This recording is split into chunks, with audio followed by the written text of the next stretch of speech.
Kia ora and welcome to another Aotearoa Rugby Pod. It's test match time and I'm super excited. The boys are super excited. The All Blacks versus Argentina. A lot of chat about that in this episode.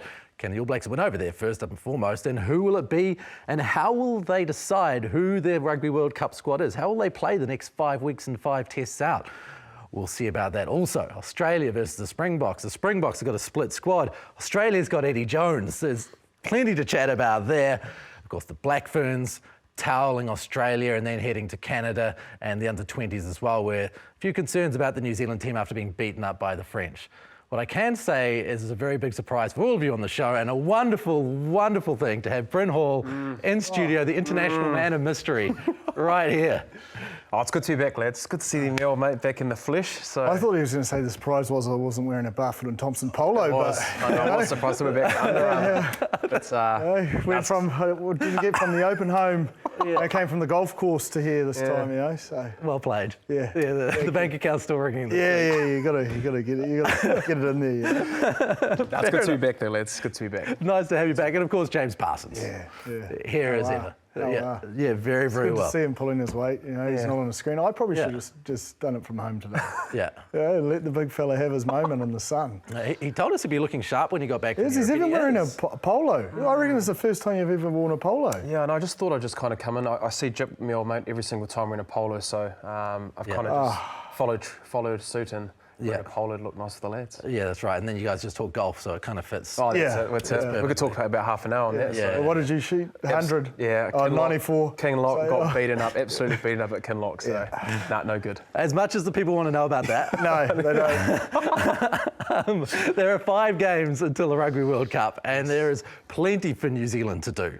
Plenty, considering the last few years, and probably we don't have all the answers heading into a World Cup year about who is going to be playing where, which is always a concern. Most teams have got a pretty dyed-in-the-wall attack by then if they're going to win a World Cup. So let's start there. Brenner, 5 games until the World Cup. Which positions are up for grabs in the All Blacks 23? And who will get their shot there this weekend? Yeah, it's a really good point. I think you're looking at the number 6 period. We've talked about it a lot with, obviously, Frizzell, Akira Ioane previously in the past. But I'm actually backing Fee now to get a shot this week. He'd be one guy that I'd probably be playing at 6 with quite an experienced back line that we've had, experienced forward pack that we've had probably last year. And then you talk about the outside backs. Are they going to start Shooter? Are they going to put Beauden Barrett with Richie Mo'unga and getting that cohesion going into the World Cup? You're probably thinking, I'm thinking that's the way they're going to go, having Barrett and Mo'unga do that for the next 5 or 6 test matches. But those are probably the 2 areas that I'm looking at. I'm thinking Fee now at 6 and possibility of Sean if he's going to be making his debut this week. I'm not too sure. Obviously, Cam Roygaard, I think, might be on the bench as well for his debut. The Sean Stevenson factor is a big question, isn't it? Can he play if he's not starting in this 23? No, I don't think so.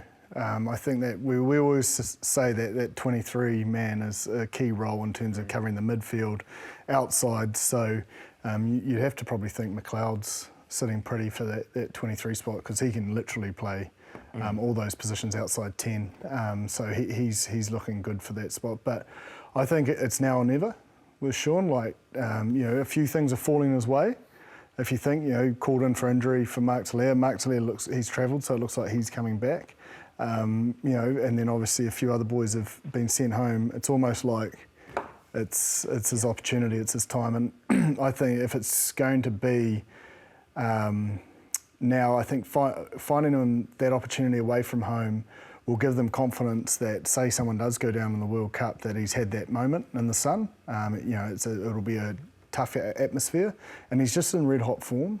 Like, you look at the way he stood up in that final series, like him as an individual, that was some of the best footy.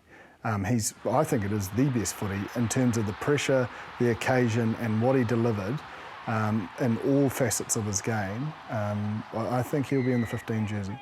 You think he'll start? I do. Yeah. Wow. They don't need to see any more of Bodie. Yeah.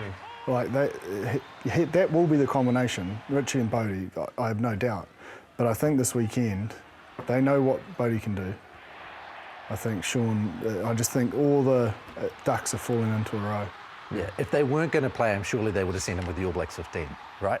I think so, and I think for the fact that, obviously, like Jip said, things are kind of falling into place for him to have an opportunity, and I agree with Jip in the sense that, Bode and Barrett, we've seen him at 15. They've been through that for a lot of years around the combination with Richie. You can, on the other side of it, you could talk around the cohesion. There's only 5 test matches, but I think you know what you're going to get with Bode. And I think giving an opportunity for a guy like Sean, that very similar to like Smith Fina, where I think, you know, he's playing rich reign of form, get him in there straight away with an experienced forward pack, and he can just go out and do what he's done at Super Rugby level. So, yeah, I think if there's going to be a time that you unleash Shooter, it's all dependent on how he's going in camp. From all regards, he's having a really good camp and they're getting a good insight to what he is in his training habits. But yeah, I agree. I think they should go with Shooter, I think, at fullback. But for me, personally, I think they'll stick with Bode. For the weekend. For the weekend. And that basically leaves Sean Stevenson high and dry. Not high and dry. Not really, because the experience he'll get in terms of the preparation and understanding that, and by all accounts, he's made every post a winner. So it's definitely not high or dry.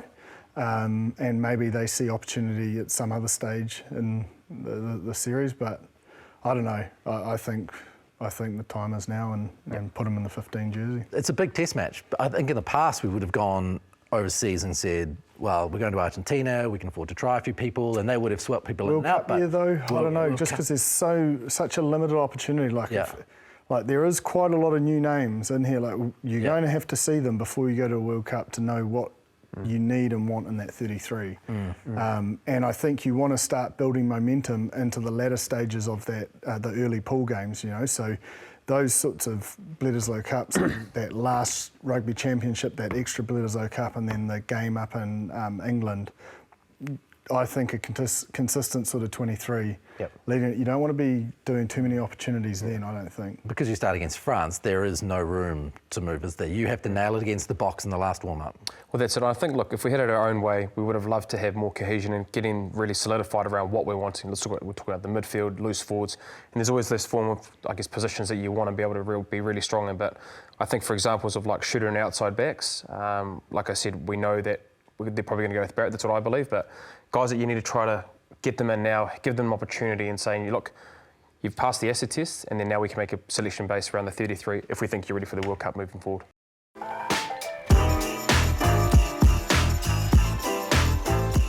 Eddie Jones is on the record talking about what the Wallabies are going to do. And the Wallabies sounds like they're going to bring it right back to something really simple. 3 breakdowns. If you haven't done what you need to do, get rid of it. Get rid of it. Get rid of it. Yep. But I think on that, look, you even look at the trends in Super Rugby, look at that final, you know, for the Chiefs and the Crusaders. Both of them kicked over 1,000 metres because you don't want to play inside your field, and probably the one... Especially in those conditions, like it was very dewy. Yeah, but I think with the Australians, we've talked about a lot, their decision-making of when to have the ball and when not to have the ball. You know, they have that ability where they played in that no man's land for long periods of time, and they weren't getting any pay out of it, weren't getting scoreboard pressure, and then, you know, might be 2 tries quickly off the back of that and not playing where they should be. So I think the trend at the moment, especially in, you'd have to think international footy, is your decision-making of when you kick and when you attack has been able to get that right. And I think for the Australians, that's particular one area, I think that they've got to get a lot better. I think their attacking side, they bring a lot of question marks and been able to ask a lot of questions on the attacking side, but the decision-making of kicking the ball along and backing your defence to build pressure is probably one important thing that they need to get right. I think it can be a weapon for them though, because if you look at Super Rugby, I think James O'Connor, Reece Hodge, and a couple of halfbacks at times, they are the best at executing a 50-22. Especially James O'Connor, man, like he was seriously good in that quarter-final. It was a big part of him, you know, his game that allowed the Reds to be right in that. So they've definitely got the ability to play that kicking game, but I think Bryn's right, like don't give yourself to 3 and maybe, you know, there's 4 in the backfield and you still try to kick. Yeah. You know, like, so it's just making sure you kick on your terms. And I'm sure Eddie Jones, you know, he's probably not watching this, but if he was, he's like, you idiot, mate. I'm not even giving them 3, of course, it's about that. But just so I suppose the viewers that don't understand that, you know, it'll be a general rule of thumb, but if the pitch is not there, don't kick. Just good ball away. The stat that he was throwing around is that 75% of tries are scored in the first 3 phases these days, so why bother? And why waste energy? I totally agree with them, especially in parts of the field. Like I say it all the time on here, between those 2 40s, why you'd play any more than 3 rucks. You know, kick on your turns, absolutely. But if you can kick it first ruck, second ruck, and you're not getting where you want to, you know, go to your kick. It can be an attacking kick, it can be a long kick, whatever the, you know, picture is. But conserve that energy of your big boys for when it's Maul D, when you're on your line defending, you know, breakdown after breakdown. 100%. It's just it's smart. They've got powerful ball carriers. They've got good kickers. They've got the people to nail that game plan. Yeah. Absolutely. They do. And that's, I think the Achilles heel, we just pretty much just touched on it, around being better on the decision-making of where you play with the ball. Because, you could play 25 minutes of having really good possession, asking a lot of questions but not getting that scoreboard pressure. But then through having their ball for such long periods of time, get a penalty, 2 line-out mauls, score a try. Because you've exerted so much pressure, and it's not to say that they're not fit enough and they're not going to be able to do that, but the capability that you need to be able to stay engaged in those moments. It might be one time you knock off, you don't get the right entry within your line-out maul against an All Blacks, and they score a try because you're fatigued. So it's been able to use that energy, and they've got some great ball carriers, man, that they're able to really win the breakdown, and they also do have the attacking ability as well. They don't want to fall away from obviously playing with the ball because they do have so many. I think their phase play attack is really good when they get it right. So conserving energy at times and getting that kicking game right, if they can balance that nicely, Eddie Jones is talking about it, it'd be really good for them in that World Cup and Rugby Championship. Mate, everyone's nervous about the Wallabies at the moment. I reckon every nation is. They've got the right side of the draw. They've got a coach that will leave no stone unturned and gives people the belief they can do it, and always has that ability to change a squad into a winning squad, really fast. Yeah, he's proven it. He's had his hands on a wide group of players. They're in a great little spot. Doesn't even really matter how they go in this Rugby Championship, I don't believe. I think they can build, nicely into this World Cup that will give them the ability to still go on and win it. That's the key thing about the Rugby Championship, isn't it? Because only one team has won the Rugby Championship and then gone on to win the World Cup. Only once. That's Rugby Championship or the Tri-Nations. And that was the Springboks last time. What they did last time in order to do it was split their squad in 2. And so they didn't go back-to-back weeks. They put a bunch of young guys with a bunch of experienced guys and then went from week to week. And they're doing it again. It looks like it'll be Lukhanyo Am and Dwayne Vermeulen as their captains over that time. And we're likely to see a relatively experienced squad play the Wallabies this weekend. Guys like, LaRue, you've obviously got the front row, which they've got a million front rowers. They've got guys like Kobus Reinach, who they can bring in from Europe. They've got a good-looking squad potentially to play the Wallabies this weekend. They're so smart in the way that they approach stuff. They push the boundaries, but they're smart and they're going with the same theory and they're going to try to end up in the same place. Well, it's a theory that has worked in the past, and what it does do, it builds your whole squad. And we've seen in a lot of World Cups that the 33 that are selected, the run up before them, building that cohesion to be able to have meaningful minutes is really important. We've talked about guys that we want to see play, but because we want to win and being able to have consistency performance, we don't have the opportunity to be able to do that. So what it does do, it gives experienced guys, you get the young guys, and they get to play in different parts of that Rugby Championship. So then the common goal, which you can probably see in South Africa now, is winning a World Cup, and this is what they see. Guys are going to get opportunities, experienced young guys, and it's a great way to do it. Whether that comes off in the short term around winning a Rugby Championship, not too sure, but I think for the World Cup preparations, it's a great theory and a great way to be able to use your whole squad. I think that's what we're getting at previously about giving guys opportunity early against RG. For the All Blacks as well. It creates competition, it gives you the ability to see guys, but then I have no doubt that won't be happening with the last 2 tests before they go into, they're on the tough side of the draw as well. So I think it's smart, but it's logical giving guys opportunities early, because I don't think there's as much riding on the Rugby Championship as there is in the World Cup. So I think all sides will do it. It may not be as blatantly obvious as that, but I think there'll be a lot tried in these first 2 tests for all sides. I think that's what I like about the Springboks, is that they just put it out there. This is who we are, this is how we do it. They face different circumstances though to like an Australian or the All Blacks in terms of player availability, clubs all around the world, so they have to. Yeah. Do you know what I mean? Like I don't think it's a ploy or a game. It's like, well, we can't get this player now. If we can save a week here, then let's blood this guy, and they're great at it, they're methodical, and that's probably why they're the best at it, because they've been forced into it in terms of their eligibility laws and selection for the Springboks. So I think that enables them the confidence to just do it because they've got to. And when you talk about the style of modern rugby, Brennan, that kind of, if you don't get it done early, get rid of the ball, that's kind of their game, and they've made it that way. It is, but they have also adapted as well. The Northern Hemisphere, when they went up north, they showed an exciting brand of rugby. You obviously had a few injuries at 10, and obviously Willemse, when he was at 10, they changed their game plan style to be able to try and play attacking footy. So whether they stick to that, and whether they want to try and run and, I guess, continue their growth in that leading into the Rugby World Cup, running the ball, because we all know here they can go to set piece more, they can do your box kicks, they can starve you with the high defence and putting teams under pressure. But I think what I have liked is if they want to run the ball,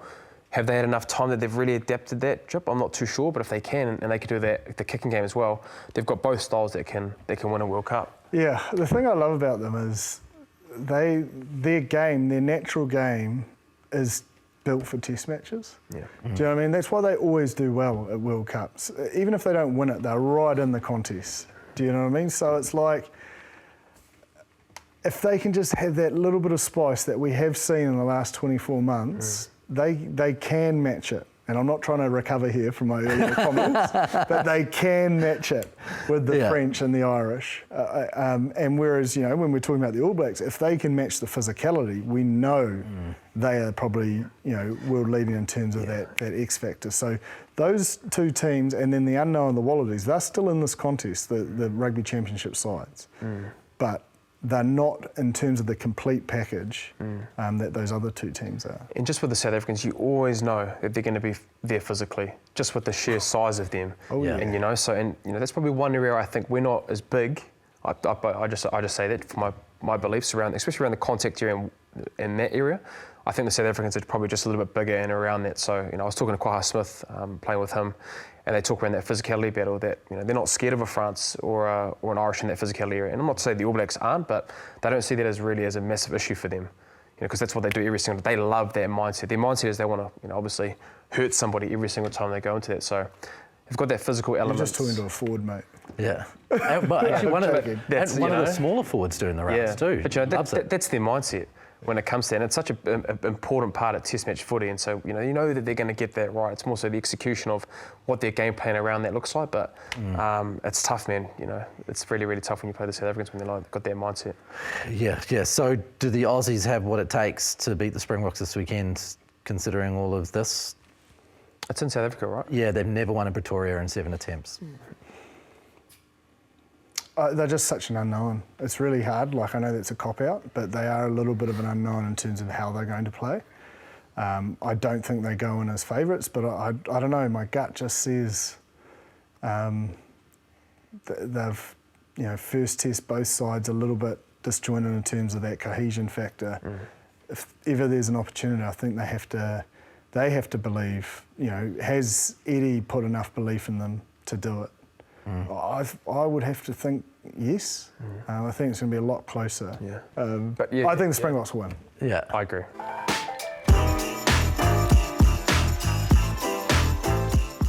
The Black Ferns once again trounced Australia in the Pac-4 series. Women's rugby's got a way to go until that gap is closed across the board. But goodness me, there were some performances in that game from a couple of the Black Ferns. One, the young superstar Sylvia Brunt. I know that you absolutely love Sylvia Brunt. Well, oh my goodness. She's been showing glimpses of this, Yeah. and I suppose a couple of bench roles at the World Cup. But she's a power athlete, has the ability to have the awareness, I suppose, when there's kick space as well. I thought that was one of their biggest growths. The one thing that excited me about the whole game is it looked like they had improved and grown in all areas of the game, especially how early on, actually both sides were kicking a lot early on, which was not what we saw at the World Cup. So teams are evolving, which is exciting, and Sylvia is going to be a big part of that. She is, and I hate doing this to players, but it just makes it easier. But like a Ma'anonu, she has that complete game. She has the ability to get across the game line and be direct. She has the finesse to put other players away, and she knows when she can use the boot. So, and defensively is a real presence. So it was just exciting, and for the debutantes, I thought Paul was awesome as well. Chip and Chase, yeah. It was a really good start. I know we could look at it in the sense that, and old half glass full over here will always try to take the angle of this, but there were parts that Wallaroos, did do all right physically and made a few inroads, but I do think the Black Ferns had such a complete performance that, just led to the blowout. There is clearly a gap, but the score probably didn't reflect as how well the Black Ferns did on their, sort of their set phase stuff, but then broken play, scramble D, all these sorts of things like that are just effort areas, they won those. Those, you mentioned the outsides. When I looked at Brunt and you thought about last year with Fitzpatrick and Flula as the midfielders, and now you go, okay, we've got Brunt there. Brooker hasn't even played yet. We had Duplessis on the weekend. It is insane, the midfield depth. I think it is, and I think it's just going to show that this will obviously be happening in the future. But, with those girls obviously having other opportunities to go play in other parts of the world and, being in that Seven Circuit, you're not guaranteed to come back and be in that team, considering they are now playing meaningful test matches. They're going to Canada, I believe, right? To be able to play more meaningful test matches and get opportunities at the international level. So I think just coming on from there, like the growth that we've seen in this Black Ferns team is only going to continue to keep getting better. I think, with the introduction of Mike Delaney, who played at the Crusaders, has a good rugby brain, and the culture work that I think we get it, mate. that Steve Jackson will be doing with them as well, just from obviously having little chats here and there with them. I guess the areas that they want to continue to keep working on is that contact area, because I think that contact area has just gotten a lot better in the past 12 months, and that was obviously under the Wayne Smith regime, but I think it's a continuation. They'll keep getting better. And I think the kicking game as well, I think that's an area you'd like to see that I think will continue to keep getting better in the women's game, because you look at the New Zealander side, Duplessis and the wing are staying higher, and there is a lot of kick space in those kind of wider channels, and so, whether that's your 10, your 12 or your 13, being able to execute those kicks moving forward, I think that's one area that they could do. But I think the breakdown area was just what you could see was very evident, that they were dominating collisions. You look at the 2 tries that they scored for Brunt, the big work that was done up front with the pick and goes, the efficiency of the breakdown to then give the likes of Brunt and that outside attack to score tries. Yeah, but I think it was the urgency of the cleaners. Yep. Because I felt like the Wallaroos had some good carries, man. Like, they got in behind the defensive line, they sometimes broke through, but the separation between the ball carrier and the players that are supposed to be cleaning the ruck was just too far. Just gave the Black Ferns far too much time to get over and cause defensive hassle. So I think, there would have been a lot of download, and I do think the areas you mentioned are continuations, but I think you could see enough that the conversations have definitely been had and they're in the plan. Execution might not have been there, but there's definitely an evolution to this Black Ferns team from what I saw out of that game.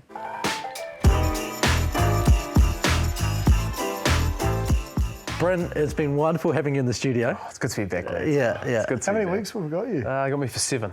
Got me for 7 weeks, I think. Oh, 6, sorry, 6. Yeah. 6. So, Good to be back, man. It's good to be back. What a treat. Yeah, golf and training. It will be. I definitely need to go play a lot more. So Organise a round. Always available, Chipper. Not just for golf, just to spend time with you as well. Oh, great stuff. Great stuff. Great. Yeah. Well, shall we all meet at the 19th? I'll Beautiful. Sounds good. Yeah. What about a golf club? Here we come. Awesome. Okay, lads. Well, thanks, Chip. Thanks, Bryn. And thank you very much for tuning in once again to the Aotearoa Rugby Pod. Get in touch with us. Leave a comment in the YouTube section or send us an email, aotearoarugbypod@sky.co.nz. You can watch us on Sky, watch us at Rugby Pass, watch us on YouTube, catch us in audio pod. We'd like to catch you again next week when we see what happened in the first round of the Rugby Championship. Mā te wā.